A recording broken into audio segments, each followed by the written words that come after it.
All right guys, so as I said before in the previous video, there is no matching a plane like this ever. I mean, this thing, the design, the flight characteristics, everything, the packaging as well was okay and all that.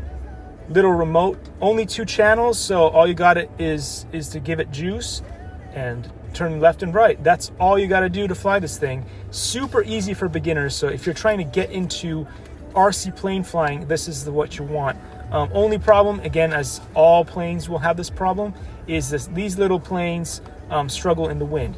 And considering how it struggled in the wind, it did fantastic. I mean, I smashed it into the front, it landed this way. I mean, I did all kinds of stuff to this thing, and the props are still fine, everything is fine. It flies amazing for the price. Anyway, if you want to find this thing, it's on eBay for like 30 bucks. This is your best way into RC. Likey